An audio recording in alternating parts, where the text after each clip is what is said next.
الحمد للہ والصلاة والسلام علی خیر خلق اللہ۔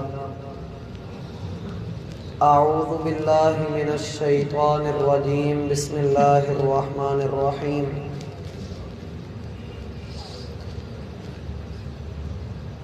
احباب گرامی، انسان کی زندگی کوئی دن ایسا نہیں گزرتا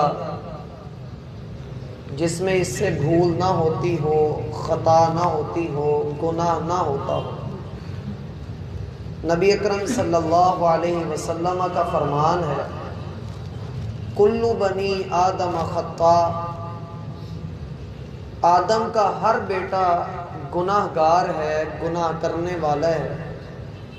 وخیر الخطائین التوابون، گناہ کرنے والوں میں، بھولنے والوں میں سب سے بہترین آدمی وہ ہے جو گناہ کے بعد اللہ سے توبہ کر لیتا ہے، جو اللہ سبحانہ و تعالی کے سامنے آ کر اعتراف کر لیتا ہے کہ مجھ سے غلطی ہوئی، مجھ سے بھول ہوئی۔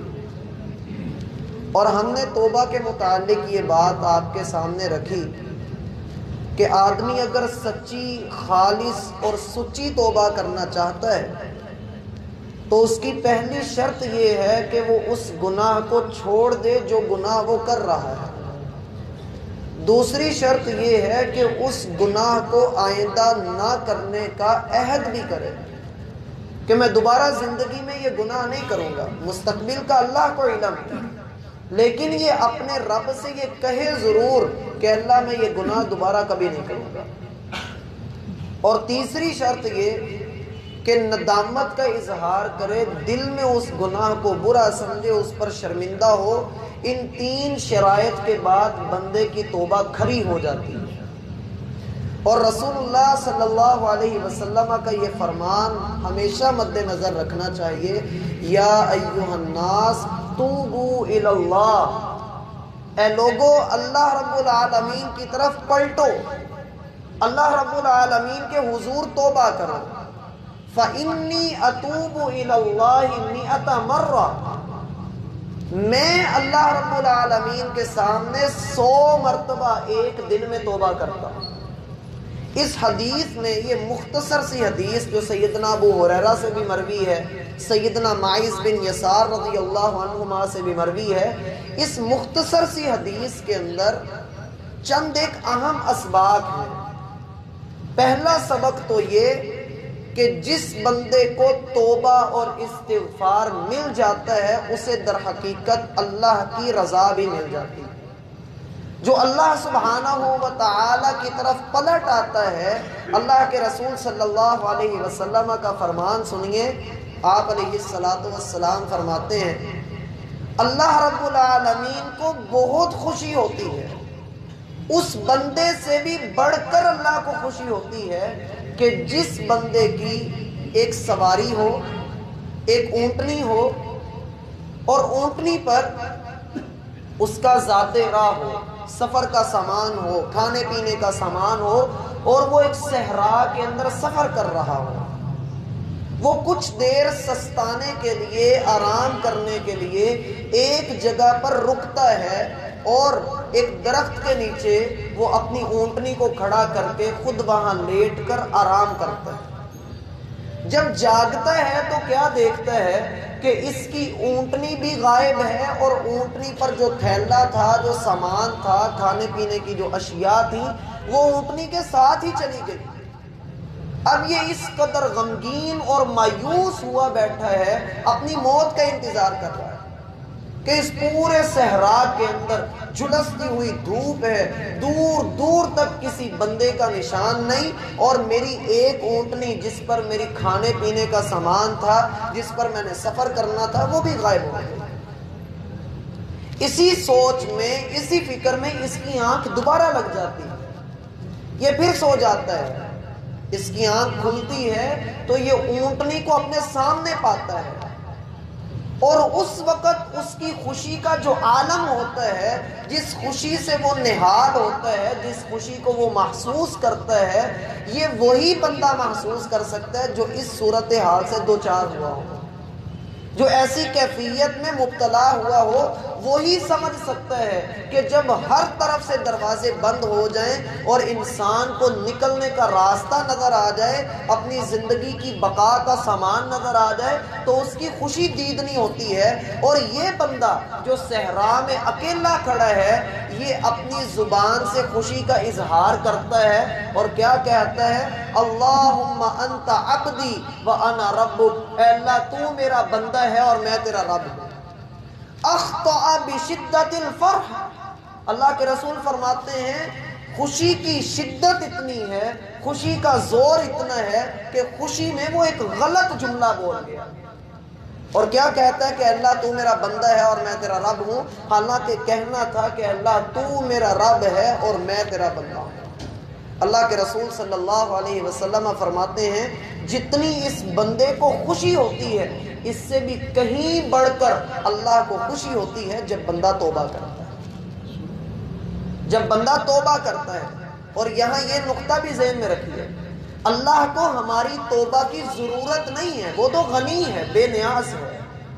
اصل میں اس نے ہمیں پیدا کیا ہے اور وہ نہیں چاہتا کہ ہم جہنم کا ایندھن بنیں، وہ نہیں چاہتا کہ ہم شیطان کے آلہ کار بنیں، اس لیے اسے خوشی ہوتی ہے کہ اس کا بندہ اس کی زمین پر گناہ کرنے کے بعد پھر اعتراف کرتا ہے، مانتا ہے کہ اللہ مجھ سے غلطی ہوئی تو مجھے معاف کر دے۔ اس حدیث میں یہ دلیل بھی ہے کہ اللہ خوش ہوتا ہے۔ اللہ کی خوشی کس حساب سے ہے؟ جیسا اس کی شان کے لائق ہے۔ اللہ ویسے خوش ہوتا ہے جیسا اس کی شان کو زیب دیتا ہے، جیسا اس کی شان کے لائق ہے۔ اور پھر اللہ کے رسول صلی اللہ علیہ وسلم کے یہ فرمانا کہ میں دن میں 100 مرتبہ توبہ کرتا ہوں، اس کا دوسرا نقطہ یہ ہے کہ رسول اللہ صلی اللہ علیہ وسلم لوگوں میں سب سے بڑھ کر اپنی بات پر عمل کرنے والے تھے، یعنی آپ علیہ السلام نے جو کچھ کہا اس پر عمل کر کے دکھایا۔ آپ نے لوگوں سے کہا کہ لوگوں اللہ رب العالمین کی طرف خالص سچی توبہ کرو، اور دن میں 100 مرتبہ آپ علیہ السلام نے خود توبہ کر کے دکھائی، استغفار کر کے دکھایا۔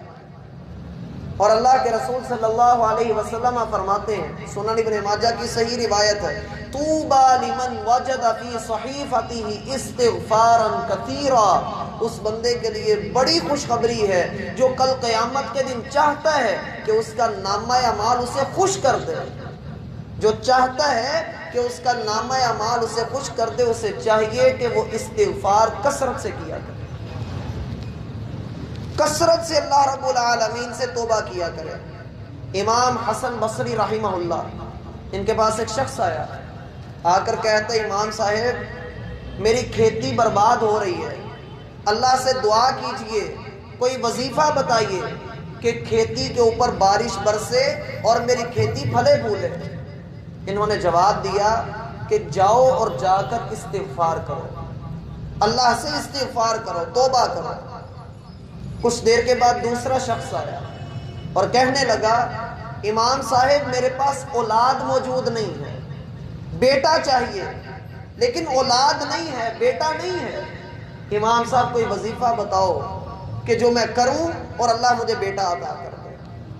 حسن بصری رحمہ اللہ کہنے لگے استغفار کرو، کثرت سے استغفار کرو۔ تیسرا آدمی آیا، آ کر کہنے لگا امام صاحب میں بڑا مشکل کے اندر پھنسا ہوا ہوں، وَيُمْدِدْكُمْ بِأَمْوَالٍ وَبَنِينَ وَيَجْعَلْ لَكُمْ جَنَّاتٍ وَيَجْعَلْ لَكُمْ أَنْهَارًا، مشکلات میں پھنسا ہوا ہوں، کچھ خبر نہیں ہے، ہر طرف سے تنگیاں ہی تنگیاں ہیں، امام صاحب کوئی وظیفہ بتاؤ کہ میں تنگیوں سے نکل آؤں۔ حسن بصری رحمہ اللہ نے کہا جاؤ اور جا کر استغفار کرو۔ پاس بیٹھے ہوئے شاگردوں نے پوچھا استاد محترم 3 آدمی 3 مختلف مسئلے لے کر آئے اور حل آپ نے تینوں کو ایک ہی دیا، اس کی وجہ کیا ہے؟ حسن بصری رحمہ اللہ نے کہا کیا تم نے اللہ کی کتاب قرآن کو نہیں پڑھا؟ اللہ اس میں ارشاد فرماتے ہیں استغفروا ربکم انہ کان غفارا، اپنے رب سے مغفرت مانگو وہ بڑا ہی معاف کرنے والا ہے، استغفار کرو وہ تمہیں معاف کر دے گا۔ یرسل السماء علیکم مدرارا، آسمان سے تمہارے لیے برکتوں والی بارشیں نازل کرے گا۔ پہلے آدمی کا مسئلہ قرآن نے حل کیا کہ استغفار کرو اللہ بارشیں دے گا. وَيُمْدِدُكُمْ بِأَمْوَالٍ وَبَنِينَ، دوسرے نے بیٹے مانگے تھے، تم استغفار کرو دیکھو اللہ تمہیں مال بھی دے گا، بیٹے بھی عطا کرے گا. وَيَجْعَلْ لَكُمْ جَنَّاتٍ وَيَجْعَلْ لَكُمْ أَنْهَارًا، اور تیسرے نے کہا تھا کہ میرے پاس کوئی جو ہے آسانی نہیں ہے، مشکلات ہیں. دیکھو رب کہتا ہے کہ استغفار کرو، میں تمہارے لیے پراپرٹیوں کے منہ کھول دوں گا، نہروں کے منہ کھول دوں گا، نہریں چل پڑیں گی اور تمہارے پاس آسانیوں کی فراوانیاں ہو جائیں گی. استغفار کو اپنا لیجیے، کثرت سے استغفار کیجیے. اور جو بندہ استغفار کو اپنا اوڑھنا بچھونا بنا لیتا ہے، در حقیقت وہ اللہ کے رسول صلی اللہ علیہ وسلم کے حکم پر چلتے ہوئے اللہ رب العالمین کے در پر آ جاتا ہے. اور اہل علم نے کہا استغفار ایک دستک ہے، استغفار ایک دستک ہے جو تم رب کے دروازے پر دیتے ہو، اور ان قریب دستک کے بعد دروازہ کھول دیا جاتا ہے. تم اپنے رب کی معرفت حاصل کر لو گے اور تمہاری ساری مشکلات آسانیوں میں بدل جائیں گی. استغفار کو اپنا اوڑھنا بچھونا بنا لو. اللہ میرا اور آپ کا حامی و ناصر ہو. وما توفیق الا باللہ.